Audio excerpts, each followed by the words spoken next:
ಎಲ್ಲರಿಗೂ ನಮಸ್ಕಾರ. ಅದು 1995 ಸೆಪ್ಟೆಂಬರ್ 8. ಸ್ಥಳ ಕೇರಳದ ಚಂಗನಸೇರಿ ಊರಿನ ಪಕ್ಕದಲ್ಲಿರುವ ಮುದುಮುಲ್ಲ ಎಂಬ ಗ್ರಾಮ. ಸಾಯಂಕಾಲ ಸುಮಾರು 4:15 ಗಂಟೆ ಆಗಿತ್ತು. ಆ ಗ್ರಾಮದಲ್ಲಿ ಶ್ರೀ ನಾರಾಯಣನ್ ಗುರು ಜಯಂತಿ ಎಂಬ ಫೆಸ್ಟಿವಲನ್ನು ಕೋಲಾಹಲವಾಗಿ ನಡೆಸುತ್ತಿದ್ದರು. ಆದರೆ ವಿಶ್ವನಾಥ್ ರವರ ಫ್ಯಾಮಿಲಿ ಮಾತ್ರ ತುಂಬ ಗಾಬರಿಯಿಂದ ಇದ್ದರು. ಯಾಕಂದರೆ ವಿಶ್ವನಾಥ್ ರವರ 13 ವರ್ಷದ ಮಗ ಮಹಾದೇವನ್ ಕಾಣೆಯಾಗಿರುತ್ತಾನೆ. ತನ್ನ ಮಗನಿಗಾಗಿ ವಿಶ್ವನಾಥನ್ ಪೊಲೀಸ್ ಸ್ಟೇಷನ್ನ ಮೆಟ್ಟಲು ಹತ್ತುತ್ತಾನೆ. ಇದಾದ ನಂತರ ಸುಮಾರು 20 ವರ್ಷಗಳ ಕಾಲ ಈ ಕೇಸ್ ನಡೆಯುತ್ತದೆ.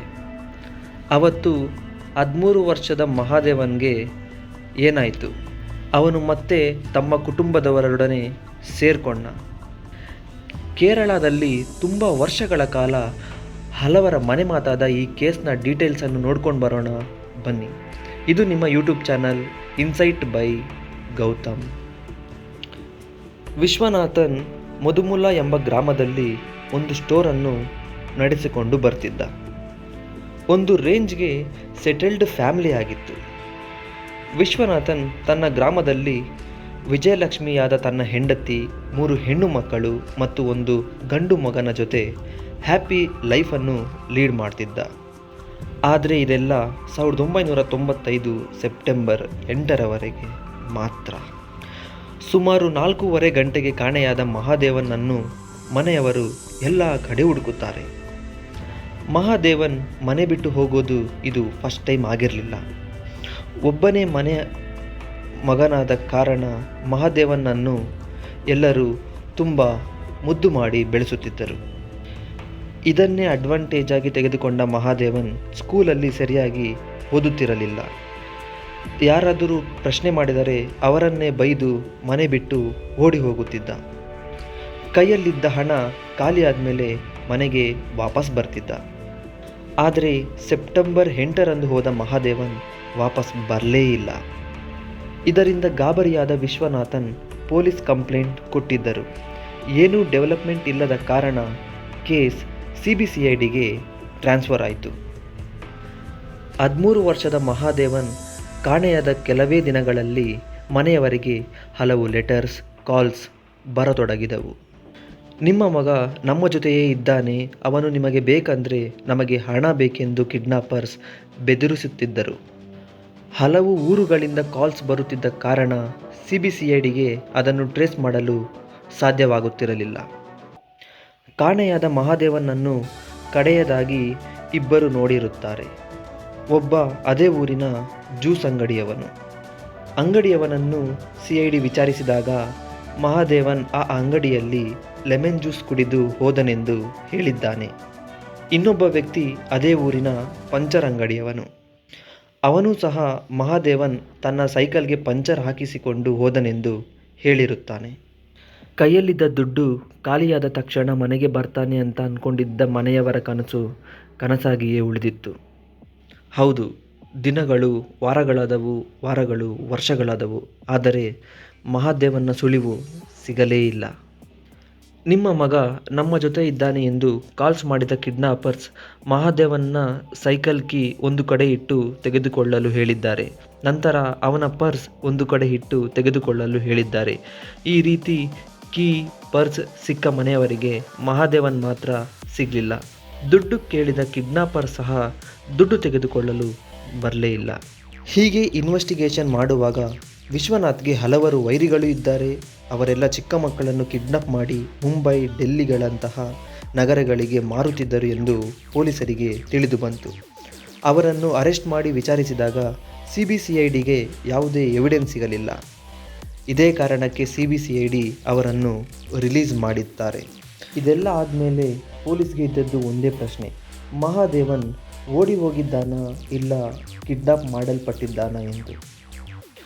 ಮಹಾದೇವನ್ನ ಇಲ್ಲಿ ನೋಡಿದೆ, ಅಲ್ಲಿ ನೋಡಿದೆ ಎಂದು ಹಲವರು ದುಡ್ಡಿಗೆ ಆಸೆಪಟ್ಟು ತಪ್ಪಾದ ಇನ್ಫಾರ್ಮೇಷನ್ ಕೊಟ್ಟು ಈ ಕೇಸನ್ನು ಇನ್ನೂ ಕಾಂಪ್ಲಿಕೇಟ್ ಮಾಡುತ್ತಿದ್ದರು. ಇದೆಲ್ಲ ನಡೆಯೋಷ್ಟರಲ್ಲಿ 10 ವರ್ಷಗಳು ಓಡಿ ಹೋಗಿದ್ದವು. ಪೊಲೀಸ್ ಈ ಕೇಸನ್ನು ಕ್ಲೋಸ್ ಮಾಡಬೇಕೆಂದು ತೀರ್ಮಾನ ಮಾಡುತ್ತಾರೆ. ಹೌದು, 1995ರಲ್ಲಿ ಕಾಣೆಯಾದ ಮಹಾದೇವನ್ 2005ರವರೆಗೂ ಹುಡುಕಿದರೂ ಸಿಗದ ಕಾರಣ CBCID ಈ ತೀರ್ಮಾನವನ್ನು ತೆಗೆದುಕೊಳ್ಳುತ್ತಾರೆ. ಇದನ್ನು ಎದುರಿಸಿ ವಿಶ್ವನಾಥ್ ಹೈಕೋರ್ಟ್ಗೆ ಅಪೀಲ್ ಮಾಡ್ತಾರೆ. ಎಷ್ಟು ವರ್ಷಗಳಾದರೂ ತನ್ನ ಮಗನನ್ನು ಹುಡುಕಿಕೊಡಬೇಕೆಂದು ವಿಶ್ವನಾಥ್ ಹೋರಾಡುತ್ತಾರೆ. ಆದರೆ ವಿಧಿ ಬೇರೊಂದು ಎಂಡಿಂಗನ್ನು ವಿಶ್ವನಾಥ್ರವರಿಗೆ ಬರೆದಿತ್ತು. 2006ರಲ್ಲಿ ವಿಶ್ವನಾಥ್ರವರು ತೀರಿಕೊಳ್ಳುತ್ತಾರೆ.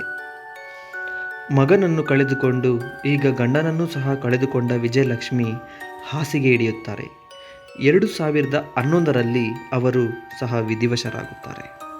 ವಿಶ್ವನಾಥನ್ 2005ರಲ್ಲಿ ಅಪೀಲ್ ಮಾಡಿದ್ದಕ್ಕೆ 2010 ಸೆಪ್ಟೆಂಬರ್ 30ರಂದು ತೀರ್ಪು ಬರುತ್ತದೆ. ಆ ತೀರ್ಪಿನಲ್ಲಿ ಈ ಕೇಸನ್ನು ಕ್ಲೋಸ್ ಮಾಡಬಾರ್ದು, ಒಂದು ಸ್ಪೆಷಲ್ ಇನ್ವೆಸ್ಟಿಗೇಷನ್ ಕಮಿಟಿನ ಹಾಕಿ ಕೇಸನ್ನು ಇನ್ವೆಸ್ಟಿಗೇಟ್ ಮಾಡಬೇಕೆಂದು ಕೋರ್ಟ್ ಆರ್ಡರ್ ಮಾಡುತ್ತದೆ. ಕೇಸ್ ಮತ್ತೆ ಓಪನ್ ಆಯಿತು. ಇವಾಗ ಈ ಕೇಸ್ CBCIDಯ SP ರ್ಯಾಂಕ್ನಲ್ಲಿರುವ KG ಸೈಮನ್ ಅವರಿಗೆ ಬರುತ್ತದೆ. ಸೈಮನ್ ಅವರು ಎಲ್ಲ ಕಡೆ ವಿಚಾರಿಸುತ್ತಾರೆ. 4 ವರ್ಷಗಳು ಸಹ ಕಳೆಯುತ್ತದೆ. ಹೀಗೆ ವರ್ಷಗಳು ಉರುಳಿದ ಮೇಲೆ KG ಸೈಮನ್ ರವರಿಗೆ ಒಂದು ಇನ್ಫಾರ್ಮೇಷನ್ ಬರುತ್ತದೆ. ಅದು ಏನೆಂದರೆ, ಮಹಾದೇವನ್ ಕಾಣೆಯಾದ ದಿನ ಆ ಗ್ರಾಮದಲ್ಲಿ ಫೆಸ್ಟಿವಲ್ ನಡೆಯುತ್ತಿರುತ್ತದೆ. ಇದೇ ರೀಸನ್ಗೆ ಪೊಲೀಸ್ ಟ್ರಾಫಿಕ್ ಕಂಟ್ರೋಲ್ ಮಾಡಲು ಆ ಏರಿಯಾವನ್ನು ಬ್ಲಾಕ್ ಮಾಡಿರುತ್ತಾರೆ.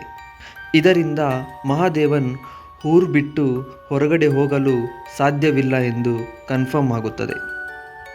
ಈಗ SP ಸೈಮನ್ ಮಹಾದೇವನ್ನ ಲಾಸ್ಟ್ ಸೀನ್ ಡೀಟೇಲ್ಸನ್ನು ತೆಗೆಯಲು ಪ್ರಾರಂಭಿಸುತ್ತಾರೆ. ಅದರಲ್ಲಿ ಜ್ಯೂಸ್ ಅಂಗಡಿ ಇಟ್ಟಿದ್ದವನು ಮತ್ತು ಪಂಚರ್ ಅಂಗಡಿ ಇಟ್ಟಿದ್ದವನು ಮಹಾದೇವನನ್ನು ಕೊನೆಯದಾಗಿ ನೋಡಿರುವುದು ಕನ್ಫರ್ಮ್ ಆಗುತ್ತದೆ. SP KG ಸೈಮನ್ ಒಂದು ಸ್ಟಿಂಗ್ ಆಪರೇಷನ್ನು ಪ್ಲ್ಯಾನ್ ಮಾಡುತ್ತಾರೆ. ಕಾನ್ಸ್ಟೇಬಲ್ಸ್ನ ಅವರ ಜೊತೆ ನಾರ್ಮಲ್ ಪರ್ಸನ್ ಥರ ಸ್ನೇಹ ಬೆಳೆಸುವಂತೆ ಮಾಡುತ್ತಾರೆ. ಈ ರೀತಿ ಹಲವಾರು ತಿಂಗಳುಗಳು ಕಳೆಯುತ್ತದೆ. ಇದರಲ್ಲಿ ಜ್ಯೂಸ್ ಅಂಗಡಿಯವನು ಇನ್ನೋಸೆಂಟ್ ಎಂದು ತಿಳಿದು ಬರುತ್ತದೆ. ಒಂದು ದಿನ ಪೊಲೀಸ್ ಕಾನ್ಸ್ಟೇಬಲ್ ಆ ಸೈಕಲ್ ಪಂಚರ್ ಅಂಗಡಿಯವನಿಗೆ ಕುಡಿಯಲು ಕರೆದುಕೊಂಡು ಹೋಗುತ್ತಾನೆ. ಆಗ ಕುಡಿದ ಮತ್ತಿನಲ್ಲಿ ಸೈಕಲ್ ಪಂಚರ್ ಅಂಗಡಿಯವನು ನಿಜ ಹೇಳಲು ಪ್ರಾರಂಭಿಸುತ್ತಾನೆ. ಮಧುಮೂಲ ಗ್ರಾಮದಲ್ಲಿ 1995 ಇಸವಿಯಲ್ಲಿ ಸೈಕಲ್ ಪಂಚರ್ ಅಂಗಡಿಯನ್ನು ಇಟ್ಟುಕೊಂಡಿರುತ್ತಾನೆ ಈ 23 ವರ್ಷದ ಹರಿಕುಮಾರ್. 13 ವರ್ಷದ ಮಹಾದೇವನ್ ಕುತ್ತಿಗೆಯಲ್ಲಿದ್ದ 10 ಗ್ರಾಂ ಬಂಗಾರದ ಸರದ ಮೇಲೆ ಇವನ ಕಣ್ಣು ಬೀಳುತ್ತದೆ.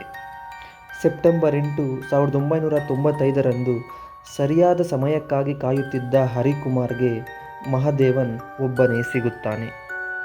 ಮಹಾದೇವನನ್ನು ಹರಿಕುಮಾರ್ ಸೈಕಲ್ ಆಲ್ಟರ್ ಮಾಡಿದರೆ ಚೆನ್ನಾಗಿರುತ್ತದೆ ಎಂದು ಹೇಳಿ ಅವನನ್ನು ಅಂಗಡಿಯೊಳಗೆ ಕರೆದುಕೊಂಡು ಹೋಗಿ ಹುಡುಗನ ಕೊರಳಲ್ಲಿ ಇದ್ದ ಚೈನನ್ನು ಕೇಳುತ್ತಾನೆ.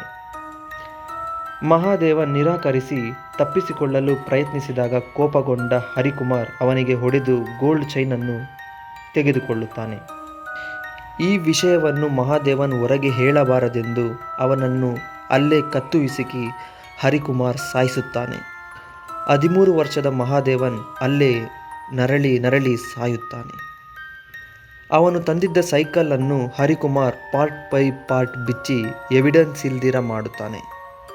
ಈಗ ಡೆಡ್ ಬಾಡಿಯನ್ನು ಡಿಸ್ಪೋಸ್ ಮಾಡಲು ತನ್ನ ಬಾಮೈದ ಆದ ಪ್ರಮೋದ್ ಮತ್ತು ಫ್ರೆಂಡ್ ಆದ ಸರಿಮೋನನ್ನು ಕರೆಯುತ್ತಾನೆ. ಎಲ್ಲರೂ ಡೆಡ್ ಬಾಡಿಯನ್ನು ಆಟೋದಲ್ಲಿ ತೆಗೆದುಕೊಂಡು ಹೋಗಿ ಪಕ್ಕದಲ್ಲಿರುವ ಕೊಳದಲ್ಲಿ ಕಲ್ಲು ಕಟ್ಟಿ ಹಾಕುತ್ತಾರೆ. ಮಹಾದೇವನನ್ನು ಯಾರೋ ಕಿಡ್ನಾಪ್ ಮಾಡಿದ್ದಾರೆ ಎಂದು ಪೊಲೀಸ್ ನಂಬಬೇಕೆಂದು ಹಲವು ಊರುಗಳಿಗೆ ಹೋಗಿ ಮಹಾದೇವನ್ ಮನೆಗೆ ಕಾಲ್ ಮಾಡೋದು, ಲೆಟರ್ ಮಾಡೋದು, ಬೇರೆ ಬೇರೆ ಕಡೆ ಸೈಕಲ್ ಕೀ ಇಡೋದು, ಪರ್ಸ್ ಇಡೋದು ಎಲ್ಲ ಮಾಡಿದ್ದಾರೆ. ಹೀಗೆ 1995ರಲ್ಲಿ ನಡೆದ ಮರ್ಡರ್ 2014ರಲ್ಲಿ CBCID ಅವರು ಕಂಡುಹಿಡಿಯುತ್ತಾರೆ. ಹರಿಕುಮಾರ್ಗೆ ಹೆಲ್ಪ್ ಮಾಡಿದ ಹರಿಕುಮಾರ್ನ ಬಾಮೈದ ಪ್ರಮೋದ್ನನ್ನು ಅರೆಸ್ಟ್ ಮಾಡಲು ಹೋದಾಗ ಕೆಲವು ವರ್ಷಗಳ ಮುಂಚೆಯೇ ಬಾತ್ರೂಮಲ್ಲಿ ಕಾಲು ಜಾರಿ ಬಿದ್ದು ಸತ್ತು ಹೋಗಿದ್ದಾನೆ ಎಂದು ತಿಳಿದು ಬರುತ್ತದೆ. ಇನ್ನೊಬ್ಬ ಹರಿಕುಮಾರ್ ಫ್ರೆಂಡ್ ಆದ ಸಲಿಮೋನಾದರೂ ಅರೆಸ್ಟ್ ಮಾಡಲು ಪೊಲೀಸರು ಮುಂದಾಗುತ್ತಾರೆ. ಆಗ ಪೊಲೀಸರಿಗೆ ಒಂದು ಟ್ವಿಸ್ಟ್ ಬಯಲಾಗುತ್ತದೆ. ಹೌದು, ಮಹಾದೇವನ್ ಕಾಣೆಯಾದ 1 ವರ್ಷದಲ್ಲಿಯೇ ಸಲಿಮೋನ್ ಸಹ ಕಾಣೆಯಾಗಿರುತ್ತಾನೆ. ಇದನ್ನು ಕೇಳಿದ CBCIDಗೆ ಮತ್ತೊಂದು ಸಂದೇಹ ಹರಿಕುಮಾರ್ ಮೇಲೆ ಬರುತ್ತದೆ. ಸಲಿಮೋನ್ನ ಸಹ ಕೊಂದಿದ್ದು ಹರಿಕುಮಾರೇ ಆಗಿರ್ತಾನೆ. CBCID ಕೇಳಿದಾಗ ಸಲಿಮೋನ್ ಮಹಾದೇವನ್ ಮರ್ಡರ್ ಬಗ್ಗೆ ಆಚೆ ಹೇಳ್ಬಿಡ್ತೀನಿ ಎಂದು ಹರಿಕುಮಾರ್ನ ಬ್ಲ್ಯಾಕ್ಮೇಲ್ ಮಾಡಿದ್ದಾನೆ. ಇದರಿಂದ ಕೋಪಗೊಂಡ ಹರಿಕುಮಾರ್ ಸಲಿಮೋನನ್ನು ಕೊಂದು ಮಹಾದೇವನ್ನ ಹಾಕಿದ ಕೊಳದಲ್ಲಿಯೇ ಸಲಿಮೋನನ್ನು ಸಹ ಹಾಕಿದ್ದಾನೆ ಎಂದು ಒಪ್ಪಿಕೊಂಡಿದ್ದಾನೆ. CBCID ಹರಿಕುಮಾರ್ನ ಅರೆಸ್ಟ್ ಮಾಡಿ ಅವನಿಗೆ ತಕ್ಕ ಶಿಕ್ಷೆ ಕೊಡಿಸಲು ಎಲ್ಲ ಸಿದ್ಧತೆಗಳನ್ನು ಮಾಡಿದೆ. ನಾರ್ಮಲ್ ಕಿಡ್ನಾಪ್ ಕೇಸ್ ಆಗಿ ಇನ್ವೆಸ್ಟಿಗೇಷನ್ ಸ್ಟಾರ್ಟ್ ಮಾಡಿದ CID ಇದು ಡಬಲ್ ಮರ್ಡರ್ ಕೇಸ್ ಆಗುತ್ತದೆ ಎಂದು ಊಹಿಸಿರಲಿಲ್ಲ. ಹಾಗೂ 23 ವರ್ಷದಲ್ಲಿ ಮಾಡಿದ ಕೊಲೆಗೆ 41 ವರ್ಷದಲ್ಲಿ ಶಿಕ್ಷೆ ಅನುಭವಿಸಬೇಕಾಗುತ್ತದೆ ಎಂದು ಹರಿಕುಮಾರ್ ಸಹ ಊಹಿಸಿರುವುದಿಲ್ಲ. ಆದರೆ ಒಂದಂತೂ ಸತ್ಯ, ಮಾಡಿದ ತಪ್ಪಿಗೆ ಶಿಕ್ಷೆ ಅನುಭವಿಸಲೇಬೇಕು. ಇದು 1995ರಲ್ಲಿ ಕಾಣೆಯಾದ ಮಹಾದೇವನ್ನ ಸ್ಟೋರಿ. ಈ ಸ್ಟೋರಿ ನಿಮಗೆ ಇಷ್ಟ ಆಗಿದ್ರೆ ಲೈಕ್ ಮಾಡಿ, ಶೇರ್ ಮಾಡಿ. ಇದೇ ರೀತಿಯ ಸ್ಟೋರೀಸ್ಗಾಗಿ ಸಬ್ಸ್ಕ್ರೈಬ್ ಮಾಡಿ. ಎಲ್ಲದಕ್ಕೂ ಈಸಿಯಾಗಿ ಆಕ್ಸೆಸ್ ಸಿಗೋ ಈ ಕಾಲದಲ್ಲಿ ಮಕ್ಕಳನ್ನು ಹೇಗೆ ಬೆಳೆಸಬೇಕು ಅಂತ ಕಮೆಂಟ್ ಮಾಡಿ. ಮತ್ತೊಂದು ವಿಡಿಯೋದಲ್ಲಿ ನಿಮಗೆ ಸಿಗ್ತೀನಿ. ಅಲ್ಲಿವರೆಗೂ ಬಾಯ್. ಇದು ನಿಮ್ಮ ಗೌತಮ್ ಸೈನಿಂಗ್ ಆಫ್.